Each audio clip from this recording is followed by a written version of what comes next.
Okay, तो पिछले 11वें और 12वें 2 श्लोक में हमने देखा कि किस तरीके से पृथु महाराज ने भक्ति की विधि को अपनाया और भक्ति करने की वजह से उनका मन शुद्ध हो गया और मन शुद्ध होने से वो शुद्ध सत्व की स्थिति में, तमोगुण रजोगुण सत्वगुण, सत्वगुण से ऊपर जो शुद्ध सत्व है उस स्थिति में आ गए और वो स्थिति में आने की वजह से वो हमेशा भगवान के चरण कमलों का चिंतन कर पा रहे थे। तो इस तरीके से जब उनका मन पूरी तरह से शुद्ध हो गया तो जो है उन्होंने उनको जो ज्ञान और वैराग्य अपने यहाँ प्राप्त हो गया शुद्ध भक्ति की वजह से, और फिर जो सटल बॉडी होती है वो उन्होंने नष्ट कर दी। ठीक है, सटल बॉडी में सूक्ष्म शरीर जो होता है आत्मा के ऊपर, वो उन्होंने नष्ट कर दिया।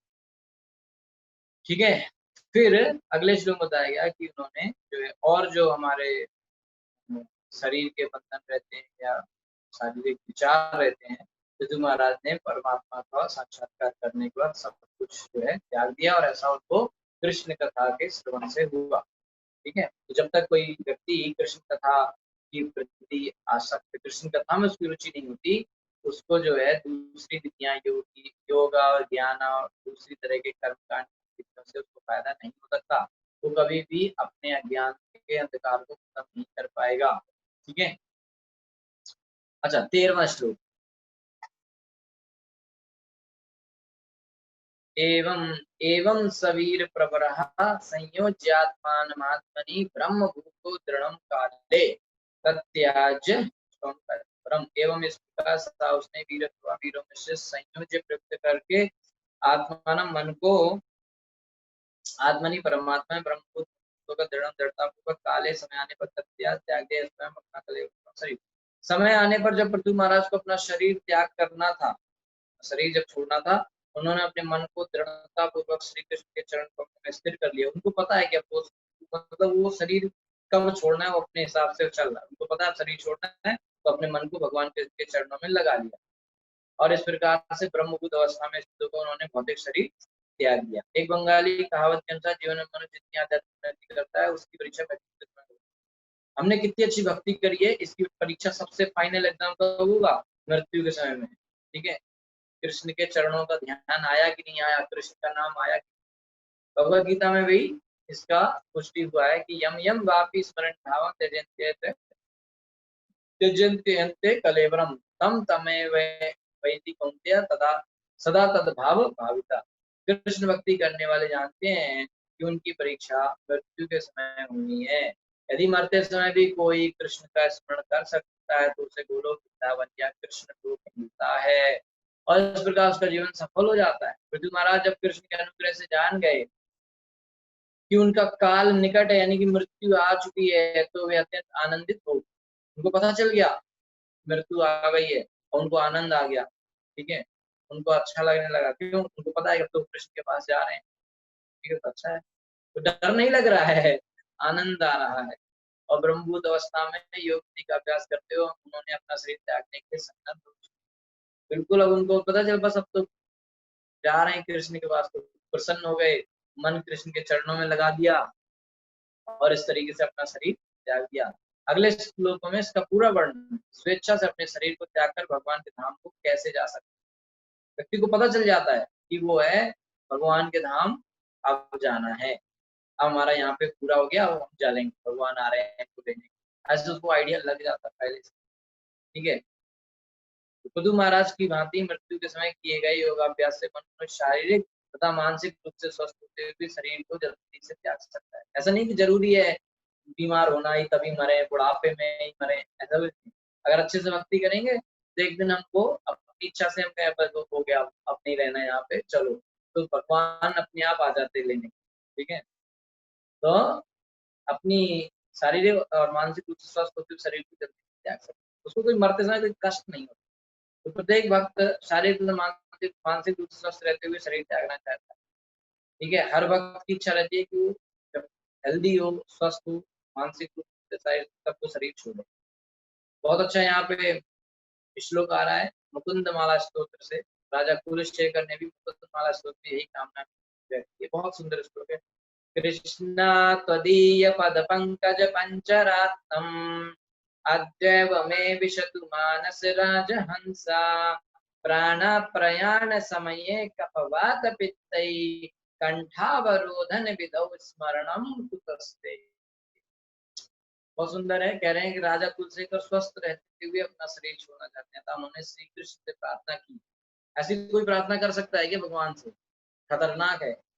कह रहे हैं कि हे कृष्ण, जो है कृष्ण त्वदीय पद पंकज पंचदांतम अद्यैव में विशतु मानस राजहंस। हे कृष्ण, मैं अभी, मेरा शरीर स्वस्थ है, अभी आवाज बढ़िया है, आंखें अच्छी हैं, सब अच्छा है, स्वस्थ शरीर है, अभी आप मेरे को अपने पास ले, क्योंकि जब मैं बूढ़ा हो जाऊंगा, प्राण प्रयाण समय कफवात पित्ते कंठावरोधन विधौ स्मरण कुतस्ते।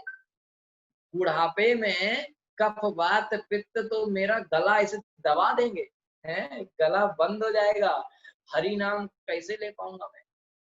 कंठावरोधन विदो स्मरणम कुतस्ते। बुढ़ापे में यहाँ दर्द है, यहाँ दर्द है, पता नहीं कहाँ कहाँ क्या क्या कष्ट होते हैं, बीमारियां दर्द होती हैं, उतने दर्द में भगवान की याद कैसे आएगी? इसलिए मुझे अभी ये यंग एज में ही आप भगवान अपने पास बुला लो। ठीक है, तो स्वस्थ रहते हुए अपना शरीर छूना चाहते थे राजा कुलशेखर। राजा कुलशेखर जो है केरल के राजा थे, त्रिवेंद्रम के। ठीक है, अतः उन्होंने श्री कृष्ण से प्रार्थना की कि वे शरीर तथा मन से स्वस्थ रहते ही उन्हें तुरंत मरने दे। अभी स्वस्थ है, अभी मेरे को अपने पास बुला लो। जब मनुष्य मरता है तो प्रायः वात पित्त तथा कफ से उसका कंठ सूख हो जाता है, गला चौक हो जाता है, वात पित्त कफ से, क्योंकि कंठ रुद्ध होने पर उच्चारण कर पाना दुष्कर हो जाता है। अतः श्री कृष्ण के पास ही मैं हरे कृष्ण का जप हो पाता।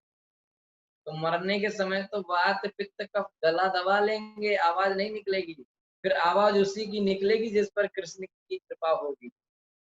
ठीक है, तो जिसने अच्छे से भक्ति करी होगी जिंदगी में, और उसके ऊपर कृष्ण कृपा करेंगे, और उसके मुंह से हरे कृष्णा कृष्णा कृष्णा हरे हरे, हरे राम राम राम हरे हरे, उसी के मुंह से निकलेगा, सबके मुंह से। किंतु अपने को मुक्त आसन स्थिति में रखकर योगी तुरंत शरीर त्याग देता है, और जिस लोग को चाहता है चला जाता है। सिद्ध योगी योग के बल से इच्छा का देह का त्याग कर सकते हैं। जो लोग सिद्ध हैं, योगी अच्छा सिद्ध हो चुके हैं, वो लोग जहां भी चाहे अपना जा सकते हैं। किसी को सूर्य लोग जाना है चला जाएगा, चंद्र लोग जाना है चला जाएगा, उसको जब चाहे अपना शरीर छोड़ के जा सकता है। ठीक है, ओके।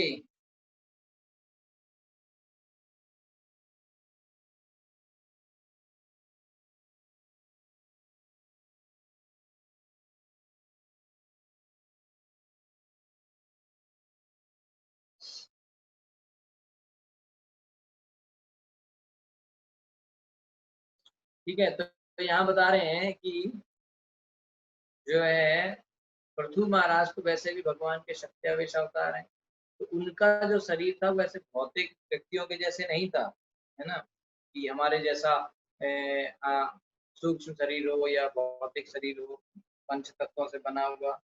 ठीक है, बल्कि उन्होंने अपनी विनम्रता पूर्वक, ठीक है, पृथु महाराज अपनी विनम्रता पूर्वक अपने को भगवान का भक्त मानते थे। ठीक है, वो अपने को थे तो सत्यावेश अवतार, पर वो भक्त के रूप में भी थे, एक राजा के रूप में थे, और अपनी विनम्रता की वजह से कभी वो ऐसे नहीं कहते कि मैं बहुत बड़ा भक्त हूँ। क्योंकि जो भक्त होता है वो कभी भी ऐसे नहीं बोलता कि मैं बहुत बड़ा भक्त हूँ। ठीक है, भक्त को लगता है कि मैं भक्त नहीं हूँ, लेकिन जो भक्त नहीं है उसको लगता है मैं बहुत बड़ा भक्त हूँ। यही तो चक्कर है। ठीक है, और तुम्हारे भक्त जनों में हमसे बढ़कर कौन? तो जिसको ऐसे लगता है कि हमसे बढ़कर तो कोई भक्त हो ही नहीं सकता, उसका तो कुछ चक्कर खराब है। लेकिन जिसको ऐसे लगता है कि मैं भक्त नहीं हूँ, मेरे से भक्ति नहीं हो रहा है, वो असली में भक्त है। ठीक है, ऐसे लगना चाहिए, बाहर बाहर से नहीं बोलना है। ठीक है, तो इस तरीके से जो है पृथ्वी महाराज ने ये जो विधि सिखाई है, ताकि जो भौतिक लोग हैं वो इस विधि का पालन करते हुए और अपने को परफेक्ट कर सकें। पर उनको इसमें जरूरत नहीं थी, वो तो स्वयं सत्यावेश अवतार है ना, उनको क्या जरूरत है। ठीक है, ठीक है, तो इस तरीके से जो है भगवान राम जो है, भगवान राम अपने उसी शरीर में चले गए और भक्तों में ध्रुव महाराज उसी शरीर को लेकर चले। ठीक है, 14वां श्लोक। ओके ओके, 5 मिनट बचा है। 14वां श्लोक तो बड़ा है, तो इसको हम कल करेंगे। ठीक है,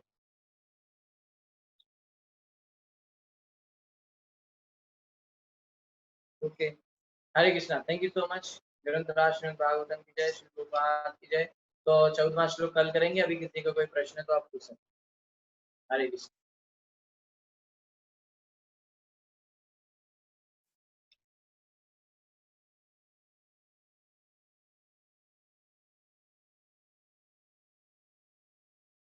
कोई प्रश्न है? अच्छा, किसी का प्रश्न है? एक सेकेंड।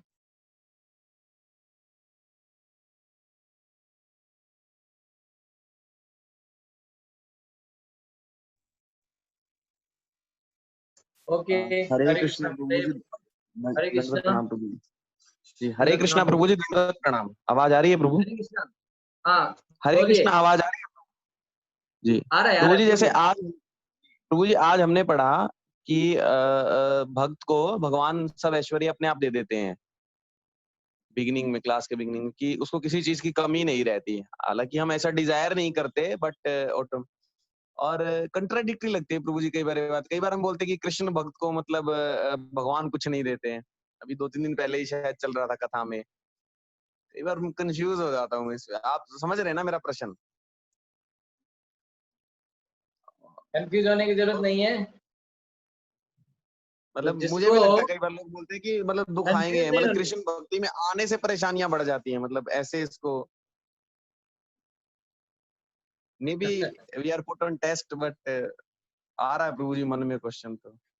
एक्चुअली में होता क्या है कि भगवान को पता है कि किसको कैसे भक्ति में आगे लाना। सबका अपना अपना एक रास्ता है। भगवान ने सबके लिए एक प्लान किया हुआ है। ठीक है, तो इसलिए हमको अपनी इच्छा नहीं उसमें डालनी है। अपनी अपनी इच्छा डालेंगे माने हम ये कह रहे हैं कि भगवान से ज्यादा हमें पता है, तो अपनी इच्छा नहीं डालनी है। भगवान को जब पता है तो किसी के लिए भगवान ने प्लान किया कि इससे सब कुछ छीन के ये भक्त बनेगा, तो उससे छीन लेते हैं। जिसको भगवान को पता है कि इसको कुछ देने से भक्त बनेगा, उसको देते हैं। ठीक है, किसी को देने से वो दूर जाएगा कृष्ण से, तो उसको नहीं देंगे। किसी को नहीं देने से वो पास आता है ना। मतलब किसी को दुख है तब वो भगवान के पास आता है। भगवान, नौकरी छूट गई, बीवी छूट गई, बच्चे छूट गए, अब क्या बचा संसार में, अब तो आपके चरण है, तो वो बेचारा आ जाता है। लेकिन कोई कहता है भगवान ने सब ले लिया, सब ले लिया, तो हो सकता है उसको दे दें कि भाई तू मत जा, है ना। तो या किसी किसी का ऐसा होता है कि कोई व्यक्ति बहुत परेशान है ना, अब वो भक्ति नहीं कर पा रहा है, लेकिन उसका शुद्ध मन है कि वो भक्ति करना चाहता, तो उसको भगवान कष्ट नहीं देते, है ना। जैसे कि आप देखिए, प्रभुपाद जी भक्ति का प्रचार करना चाहते थे। सबसे अच्छा उदाहरण इस बात को समझने के लिए प्रभुपाद जी का है। तो प्रभुपाद जी जब प्रचार करने से पहले वो अपना गृहस्थ जीवन में अपनी पत्नी बच्चों के साथ रहते थे, तो उन्होंने कई जगह बिजनेस किया, है ना। उनका फार्मा इंडस्ट्री का बिजनेस उन्होंने बनाया, मेडिकल स्टोर चलाया, फैक्ट्री लगाई, कई चीजें करी। हर जगह उनका पैसा डूब जाता था, वो फेल हो जाते थे। ठीक है, लेकिन जब उन्होंने, तो प्रभुपाद जी की लीलामृत में भी ऐसे लिखा गया है कि उन्होंने यही ध्यान, प्रभुपाद जी बताते हैं कि जब मेरा हर चीज खराब हो जाता था, सारा बिजनेस सब कुछ डूब जाता था हर बार, तो मेरे मन में फिर एक ही विचार आया, अनुग्रहामि हरिष्येत धनम सुनि। भागवतम का श्लोक जो है, उनको याद आया कि जब भगवान किसी पर कृपा करते हैं तो उसका सब कुछ छीन लेते हैं। ठीक है, तो इस तरीके से, और जब उनका कुछ अच्छा नहीं चलता तो उनकी पत्नी भी ज्यादा उनको सपोर्ट नहीं करती, तो फिर उन्होंने संन्यास ले लिया और फिर उन्होंने कृष्ण भक्ति के प्रचार में अपना जीवन दे दिया। तो जब कृष्ण भक्ति करने निकले तो जिधर जाते थे उधर उनको सक्सेस, ना जिस देश में पैर रख दिया उसमें, उस देश में मंदिर बन गए। ठीक है, यहाँ पे एक छोटी सी फैक्ट्री नहीं लगा पा रहे थे, अब देखो तो पूरे विश्व में 1000 मंदिर हैं प्रभुपाद जी के इस्कॉन के, है? और प्रभुपाद के रहते रहते 108 मंदिर पूरे विश्व में बने। और 108 मंदिर कोई ऐसे छोटा मोटा झोपड़ी वाला नहीं बना है कि वो अपने आपने इंडिया में देखा होगा ना, रोड के किनारे एक ऐसा छोटा सा पेड़ के नीचे बना दिया और वहां पे शनि देवता को बिठा दिया और वो मंदिर, ऐसे मंदिर की गिनती नहीं हो रही यहाँ पर। ठीक है, यहाँ पर चल रहा है बड़े फेमस, है ना, इंटरनेशनल लेवल के मंदिर, जिसमें सब जितने लोग आए सबको फ्री में खाना खिलाया जा रहा है, कई लोग उसके अंदर रह रहे हैं। ठीक है, मार्बल के बड़ा, और इस्कॉन मंदिर का आप देखेंगे स्ट्रक्चर तो वर्ल्ड क्लास रहता है। ठीक है, तो इसलिए आप देखिए भगवान ने कब, उनको पता है कब छीनना है और कब देना है। ठीक है, उनको पता है। ठीक है, तो भगवान ने दोनों ही बातें कही हैं कि मेरे भक्त की पास जो है उसकी मैं रक्षा करता हूँ, जो नहीं है मैं खुद लेके आता हूँ, योगक्षेम वहाम्यहम्, मैं खुद लेके आऊंगा जो उसको कमी है। ठीक है, तो जब प्रभुपाद जी को कोई चीज कमी होती तो भगवान स्वयं देते थे हर चीज, हर चीज नहीं तो अकेला आदमी, बुढ़ा आदमी 70 साल का कैसे इतना बड़ा आंदोलन छेड़ दिया पूरे विश्व में, है, वो भी साधु। ठीक है, जिसके पास पैसा ही नहीं, 40 रुपए थे बस। ठीक है, 40 रुपए में क्या होता है, लेकिन इतने बड़े बड़े मंदिर बना दिए, फार्म कम्युनिटी बना दी, सब कुछ बना दिया। ठीक है, और इतनी सारी किताबें लिख डाली ना। विश्व में आज आज की डेट में धार्मिक पुस्तकों का सबसे बड़ा पब्लिकेशन है प्रभुपाद जी का भक्ति वेदांता बुक ट्रस्ट। ठीक है, आज कम से कम 150 से ज्यादा भाषाओं में प्रभुपाद जी के भगवत गीता का अनुवाद हो चुका है। तो इतना बड़ा काम तो प्रभु भगवान ने स्वयं का, प्रभुपाद जी कहते थे मैं नहीं लिख रहा हूँ, कृष्ण स्वयं आके लिखते हैं सारी किताबें, मैं तो बस मेरा नाम है उसमें और कुछ नहीं है मेरा, कृष्ण लिख रहे हैं। इसलिए प्रभुपाद जी खुद अपनी किताबें पढ़ते रहते। कभी देखा है कोई राइटर अपनी किताब पढ़े बार बार? एक बार छप गई फिर कौन पढ़ता है, अगली किताब पे काम करता है। प्रभुपाद जी अपनी किताब खुद पढ़ते थे, है ना। और किसी ने पूछा आप अपनी किताब इतना क्यों पढ़ते रहते, आपने लिखी ना, आपको सब पता? बोले नहीं मैंने नहीं लिखी, मुझे भी नहीं पता इसमें क्या है, सब कृष्ण ने लिखा है। तो कृष्ण स्वयं बोलते थे कि रात को कृष्ण आते हैं मेरे पास। एक बार बहुत अच्छी बात बताता हूँ मैं आपको। एक बार एक प्रेस वाले ने, मीडिया वाले ने प्रभुपाद से पूछा सबके सामने कि ये किताबें, आप इतनी किताबें लिखते हो, इतनी एज में कैसे लिख लेते हो ये सब? प्रभुपाद ने कहा, वो अमेरिका का प्रेस रिपोर्टर, उसे अमेर प्रभुपाद ने कहा मैं नहीं लिखता हूँ किताबें, रात को मेरे पास कृष्ण आते हैं और वही वो बोलते हैं और मैं लिखता जाता हूँ, मुझे कोई टेंशन नहीं, वो जो बोलते हैं मैं लिख देता हूँ, बात खत्म हो गई। तो प्रेस रिपोर्टर को थोड़ा अजीब सा लगा सुन के, है ना, तो उसने जो प्रभुपाद के साथ एक शिष्य थे उनकी तरफ देखा, तो उस शिष्य ने सोचा कि शायद प्रभुपाद जी ने ऐसे बोल दिया है ना, तो कहता है इसका मतलब है प्रभुपाद जी कहना चाहते हैं कि भगवान कृष्ण प्रभुपाद जी को अंदर से प्रेरणा देते हैं कि क्या लिखना है और वो लिख देते हैं। प्रभुपाद जी ने कहा मैंने ऐसा बोला क्या कि मेरे को अंदर से प्रेरणा देते हैं? ऐसा नहीं है, कृष्ण स्वयं आते हैं और वो बोलते हैं और फिर मैं लिखता हूँ। अंदर से प्रेरणा बाहर ऐसा कुछ नहीं हो रहा है, वो स्वयं आते हैं मेरे पास और बोलते हैं। ठीक है, तो जिस चीज की भक्त को कमी होगी भगवान स्वयं लाएंगे, स्वयं देंगे, स्वयं देते हैं। ठीक है, मैंने एक बार कथा बताई थी, आज तो समय हो गया, अगर आप लोगों को फिर से सुनिए तो मैं कल बता पाऊंगा। ठीक है, वो कथा बताई थी मैंने आपको जिसमें कृष्ण बलराम स्वयं आते हैं दाल चावल लेके भक्त के पास। और वैसे भी आप लोगों ने नरसिंह वाली कहानी तो सुनी होगी, है ना। तो मुझे तो सुनाई थी होगी। है ना, तो वो कहानी है भगवान स्वयं आते हैं। लेकिन जब कभी ऐसा भी स्थिति है कि भक्त अगर भटकने लगता है, गलती से वो भटक रहा है, तो लेकिन उसको इच्छा है कि वो भक्त बने लेकिन वो गलती से भटक रहा है, तो भगवान उससे वो चीजें छीन लेते हैं जिनकी वजह से भटक रहा है। ठीक है, भगवान उनसे वो चीजें छीन लेते हैं, है ना, क्योंकि भगवान, वो तो रोज भगवान से प्रार्थना करता है भगवान ऐसी कोई भी चीज मत लाओ मेरी जिंदगी में जिससे मैं आपसे दूर हो जाऊं, लेकिन गलती से कोई चीज आ रही है वो उसमें फंस रहा है तो भगवान उसको छीन लेंगे, है ना। तो भाई जैसे कॉलेज में है अभी कोई, और वो भक्ति करना चाह रहा है लेकिन अचानक से उसको कोई लव अफेयर हो गया, गर्लफ्रेंड वर्लफ्रेंड का चक्कर हो गया, तब तो मुश्किल हो जाएगी ना। तो भगवान अब वो कहेगा भगवान मेरे को तो आपकी भक्ति करनी है, कहाँ मुझे फंसा दिया, तो भगवान उसका ब्रेकअप करवा देंगे। कुछ दिन रोएगा, अरे क्या निंदा आपने ब्रेकअप करवा दिया। उस दिन बाद जब देखेगा कि लड़की दूसरे के साथ बढ़िया हैप्पी घूम रही है, तो फिर कहेगा अरे भगवान बहुत अच्छे हो आपने ब्रेकअप करवा दिया ना, मेरे को असली चीज पता चली।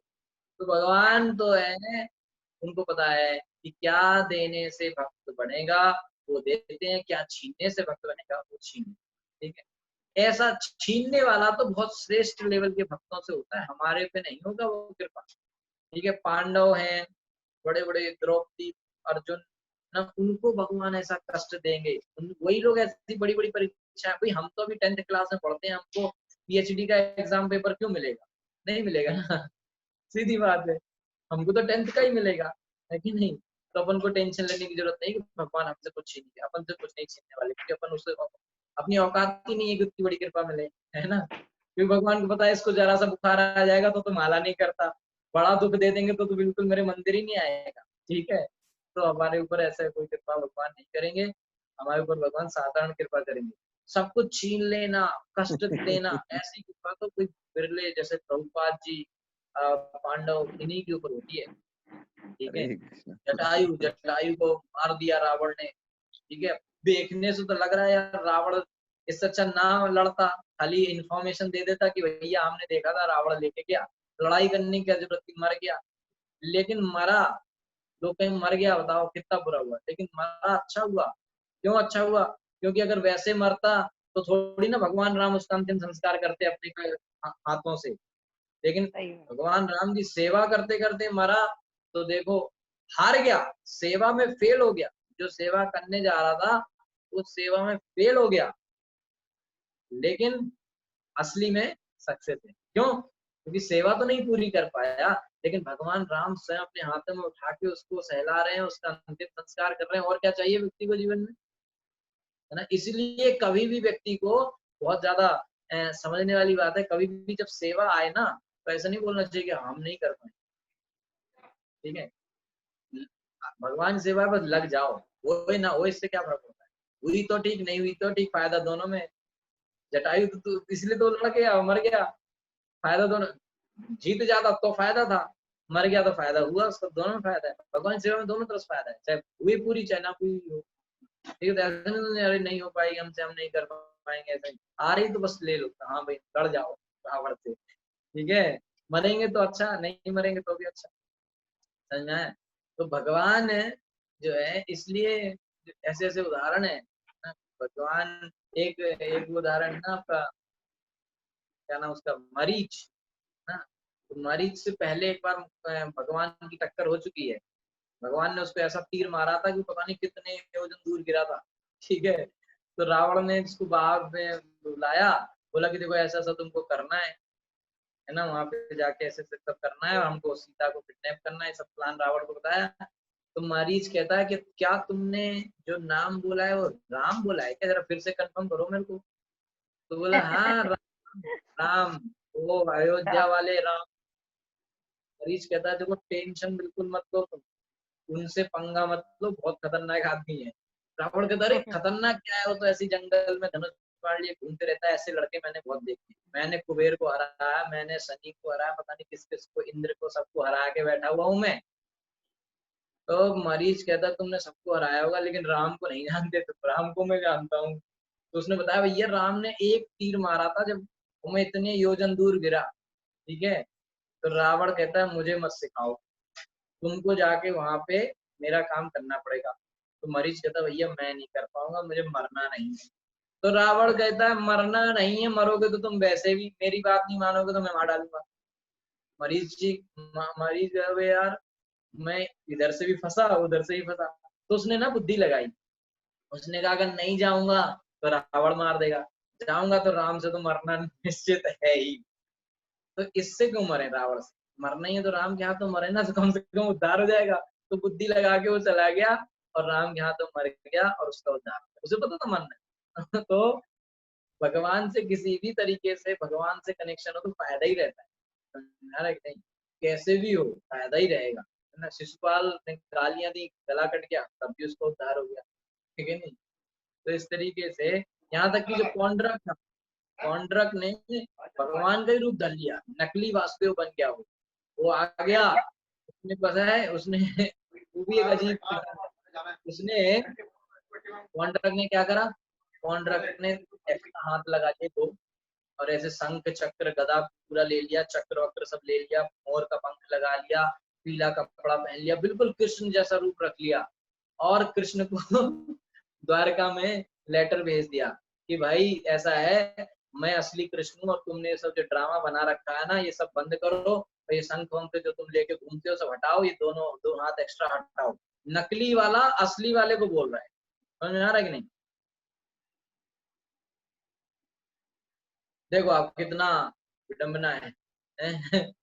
तो भगवान ने जब उसका लेटर पढ़ा कि यार ये आदमी कैसा आदमी है, भगवान कहते चलो तुरंत इससे लड़ाई हुई थी, है ना। भगवान ने उसको लड़ाई के लिए बुलाया, तो युद्ध में आ गया। वो कहता अगर तुमने नहीं छोड़ा तो हम तुमको मार देंगे। कौन कह रहा है? नकली वाला असली कृष्ण को कह रहा है। तो जब लड़ाई के लिए सामने आए तो कृष्ण ने देखा यार ये तो बिल्कुल एग्जैक्ट मेरा कॉपी में करके आ गया। तो कृष्ण उसको देख के, असली वाले कृष्ण नकली वाले को देख के हंसने लगे। तो बहुत हंसे। क्यों हंसे? क्योंकि उनको बड़ा आनंद आ रहा था कि यार इसने कितना दिमाग लगाया मेरे जैसा रूप रखने के लिए, कितना अच्छा बना है। ठीक है, तो इस तरीके से उसने भी भगवान को थोड़ा हंसाया, इसलिए भगवान ने उसको ही मुक्ति दी। पूतना भगवान को मारने आई, विष, बिल्कुल सबसे खतरनाक वाला कालकूट विष लेके पूतना मारने आई। भगवान ने उसको भी मुक्ति दे दी। चलो यार कुछ तो देने आई, जहरी सही, है ना। तो भगवान तो दयालु हैं। और वैसे ही भगवान का कब क्या करेंगे किसी को समझ में नहीं आता, किस पे कैसी कृपा होगी। इसलिए बस भगवान के लेकिन ये जरूर है कि भगवान ने हमारे लिए प्लान जरूर बना रखा, इसलिए हम लोग बार बार उसमें प्लान में इंटरफियर नहीं करते। ठीक है, कि भगवान मेरी बीमारी ठीक कर दो, मेरी बीमारी ये कर दो, वो कर दो। भगवान जो आपका प्लान है वैसे करो, ठीक है, क्योंकि उन्होंने ऑलरेडी प्लान किया है ना। हम उसमें इंटरफियर करेंगे तो गड़बड़ हो जाएगी। हो सकता है भगवान ने प्लान किया हो कि इसी जन्म में जाना है ना। लेकिन हम उसमें बार बार यहाँ वहाँ के डिमांड कर करके 2-4 जन्म एक्स्ट्रा करवा लें। भगवान बाद में पता चलेगा तो भगवान क्या भाई तुमने ही तो कहा था, है ना। तो अपन को पूरा प्लान नहीं पता, भगवान को पूरा प्लान पता है। इसलिए भगवान के प्लान में इंटरफियर नहीं करना चाहिए। ठीक है, Hare Krishna. Thank you so much. 10 minute तो ज्यादा हो गया। हरे कृष्णा, फिर बात की जाए। हरे कृष्णा ओके, प्रभु जी। हरे कृष्णा। प्रणाम प्रभु जी। नाम बताइए। प्रभु जी ये ब्रह्मभूत अवस्था बताई थी आपने, ये क्या होती है? हाँ, ब्रह्मभूत अवस्था माने जब व्यक्ति ब्रह्म में स्थित, यानी कि भगवान से पूर्ण साक्षात्कार में, भक्ति में बिल्कुल शुद्ध सत्व के लेवल पे आ गया है। ठीक है, उस स्थिति में जो कुछ भी न सोचती न कांक्षती, उसको ना किसी चीज की चिंता है, ना किसी का भय है, ना किसी चीज का शोक है। जो टूट गया तो टूट गया, आगे ना तो भूतकाल में जो घटना घट गई उसकी उसे कोई शोक नहीं है, भविष्य में क्या होगा उसकी उसे कोई चिंता नहीं है। उसको पता है कृष्ण है सब कुछ मेरा देखने वाले। ठीक है, सब मेरे मालिक कृष्ण है, वही मेरा कल्याण करेंगे, तो बात करना। ठीक है, ठीक है। बिल्कुल वो शुद्ध सत्य की स्थिति में होता है। ठीक है, हरे कृष्णा प्रभु। हरे कृष्ण। और किसी को कोई प्रश्न है, feedback, comment? Hare Krishna. Okay, thank you so much. Shiv Baba की